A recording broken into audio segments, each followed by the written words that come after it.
Surface of the paper, so it's a useful thing to be able. Hello and welcome to my new video, how to draw using one-point perspective. First draw a horizontal line and then draw a dot in the middle of this horizontal line.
Next, draw two diagonal lines that meet at this.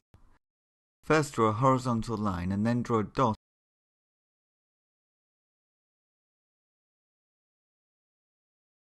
in the middle of this horizontal line. Next, draw two diagonal lines that meet at this dot or vanishing point. To make this into a railway track, draw a series of horizontal lines that get closer together as they go towards the vanishing point.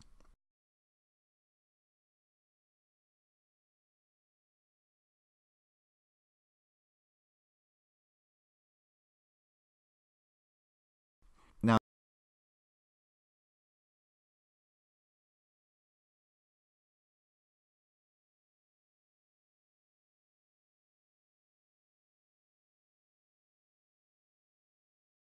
draw two more diagonal lines from the vanishing point. This will be a road that is parallel to the railway track that we've just drawn. Next, we could draw another diagonal line just to the left of these two. Now on this new diagonal line, we need to draw a short vertical line which will be the near corner of a house that we can draw. Then from the top of this upright vertical line, we draw another diagonal line. Next, you could draw a triangle for the side of the roof and then a square below this for the side of the house.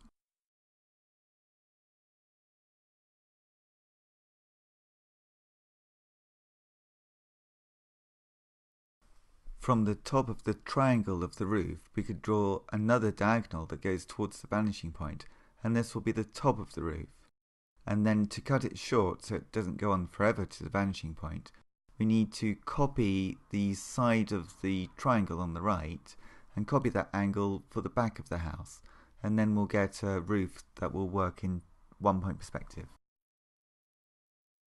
Now to this house you could add a door and some windows maybe, and so the uprights of the door will be vertical and the uprights of the window will be vertical, and the diagonals will follow the diagonals that we've already got, again going towards this one vanishing point. For 1 point perspective you need one vanishing point, and all of the parallel lines need to go towards that one vanishing point.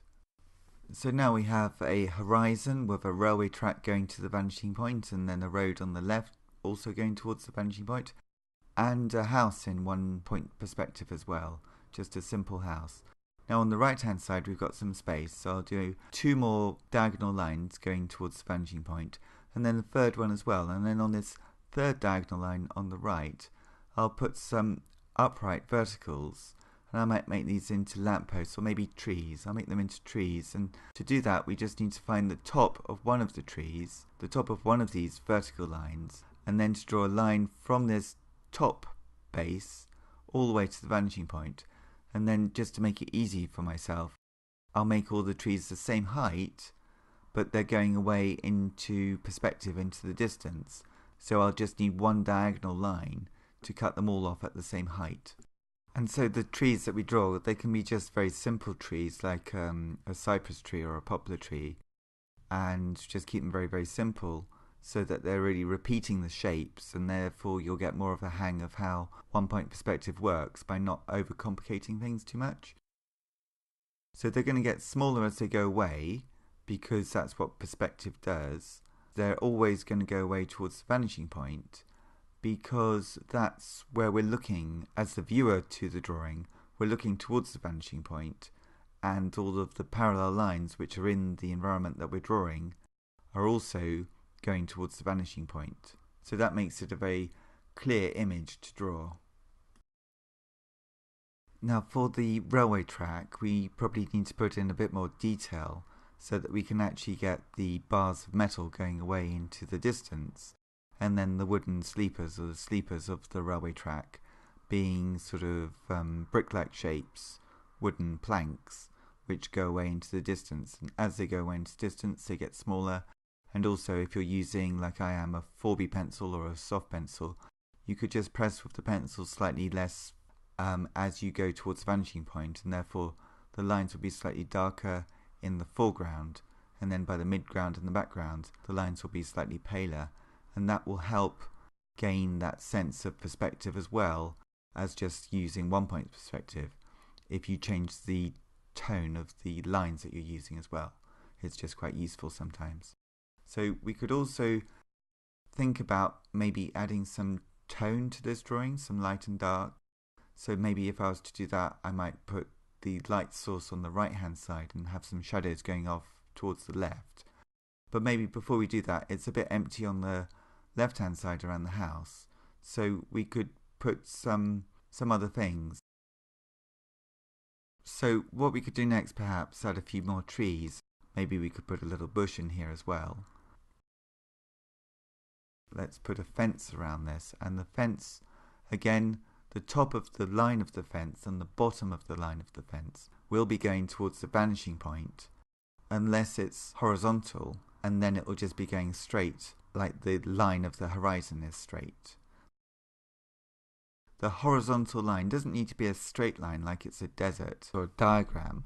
Often the horizontal line, which is the height of the eye of the viewer of the image, that height is often obscured by hills or buildings or other things. So in this drawing we could just make a range of hills which are very far in the distance. With these two parallel lines on the right, rather than make them into a road, I think I'll make them into a little river, and I just need to have two curves that continually wind away towards the vanishing point that don't sort of stretch out either left or right of these two diagonal lines, and that will more or less get you a river which is a bit straight but is also wavy. And then maybe I could put some reflections of the trees in the river, something like that. So I think with this avenue of trees, I could put a little path to the right hand side as well that goes behind the trees, and that will make the trees come forward because they've got something behind them, so therefore they're going to stand in front of the thing that's behind them. 1-point perspective is a very useful technique or device to use in a drawing to create some sense of a three-dimensional quality. Now, I would say that the actual, reality of the world is quite complex, and 1-point perspective makes things quite simple, but it also makes them quite readable as a three-dimensional quality on the two-dimensional surface of the paper. So it's a useful thing to be able to do, but it does have its limitations as well. But I hope that you enjoy the rest of this video, and please subscribe to my YouTube channel, Circle Line Art School, for many more of my drawings, particularly drawings in 1-point perspective, 2-point perspective, many other drawings there too. So please subscribe to my YouTube channel, Circle Line Art School, and thank you very much for watching. I'll speed up the video from here on, and see you next time. Bye bye.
Hello and welcome to my new video, how to draw a city street view in one-point perspective step by step.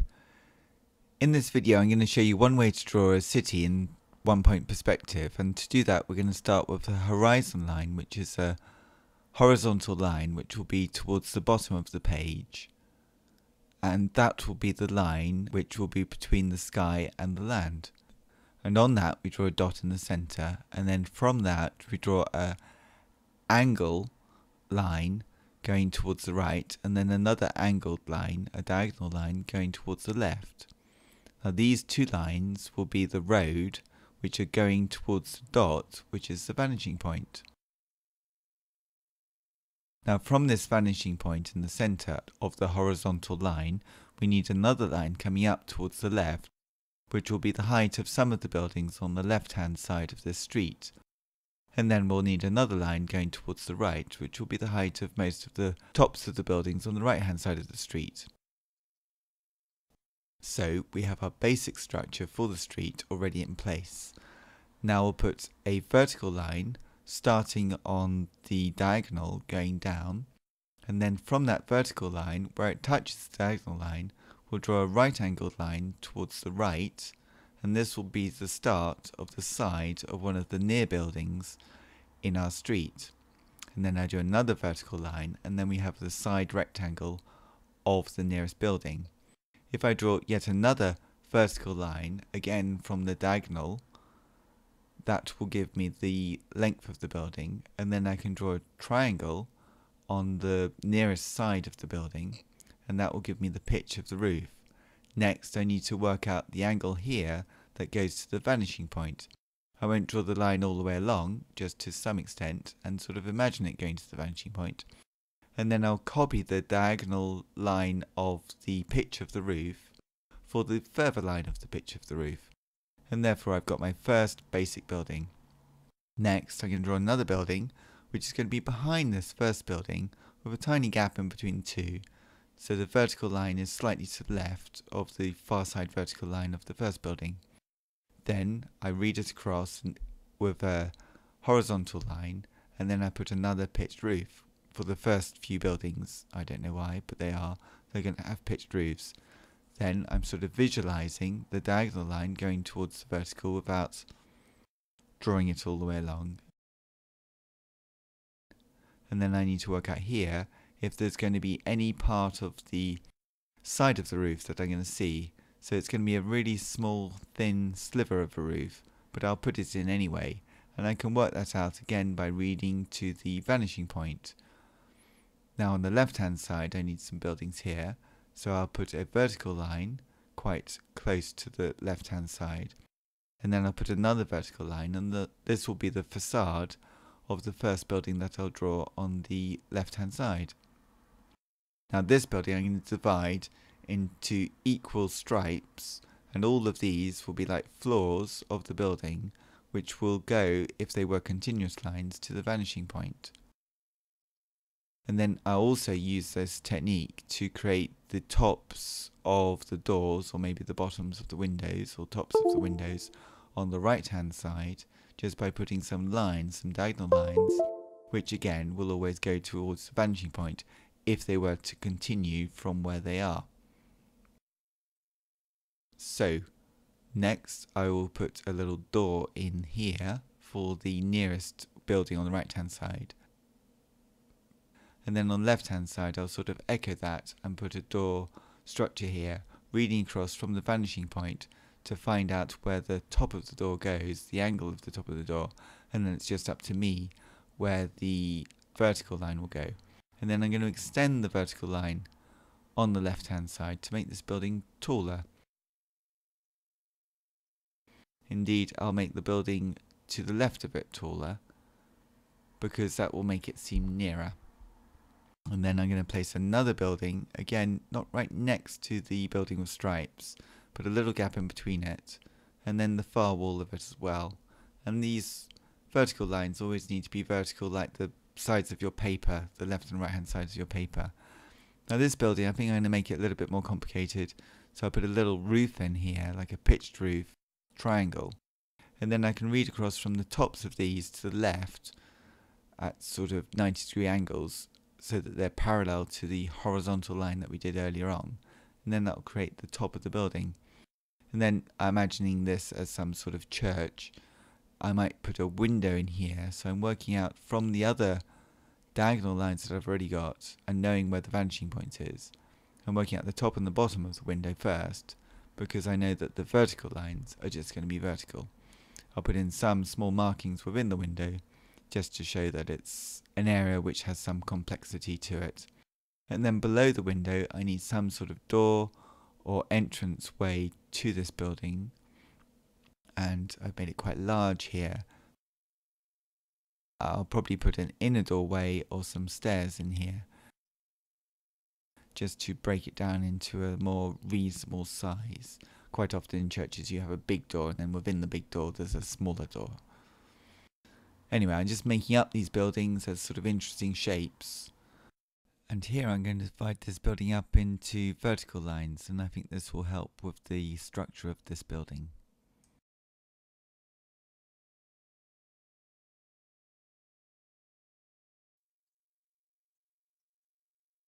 Next, on the right hand side, I think I need a few more buildings. So again, I'm going to do a vertical line which isn't touching the previous line, and then I'll just top and tail it with a right angle going towards the right. Then that will be the side of the building, and then I'll work out where the top of this new building will go and how far back it will go. I don't want to go too near to the horizontal line and the vanishing point because otherwise it will look like an endless building. So you can stop these buildings quite short by making the vertical lines quite close to each other, particularly as they get nearer and nearer to the vanishing point. And here I'll just put in some windows. It's quite a good idea when you're doing windows, as you do the vertical lines on them, that you just read them down so that the windows on the buildings that you're producing are symmetrical and in line with each other. It'll just make it look more like a building. So here on the left I feel that I need a taller building, so I might just increase the size of some aspects of this building on the left. And here the line that I've just put in would be going more or less to the vanishing point. And then here's yet another vertical line. Now I think rather than have this just a box-like cuboid shape, I need to put some lines on it, like the lines in the lower part of the building, but I'll do these lines a little bit nearer to each other than the first time that I did it. And again, I'm reading from the vanishing point, so I can sort of visualize in my mind's eye where these lines would end up. But I'm not doing all the sort of structure lines or scaffolding lines because I'm just using a pen on paper, and if I did all the working out lines it would get too complicated for you and me. So I'm just sort of making it up as I go along, which means that every line that I do I need to keep. So these lines on the going towards the left, which are horizontal, they're nice and straightforward lines, and they give some solidity to the building. So we've got a corner of building there.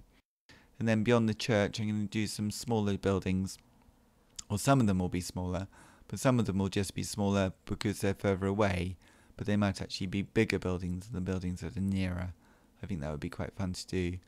So some of the buildings can be above the line that we originally did, which was the line which showed where most of the buildings will stop. And here I think on the left hand side I'll do two big panels, not quite sure what they are, but they'll just make the nearest part of the building seem quite up close because they're bigger shapes. And then here towards the vanishing point I'll do some smaller buildings. Again, a gap, that's a pretty small building there, so maybe the next building will be a bit taller. And then I'll just extend that above the line.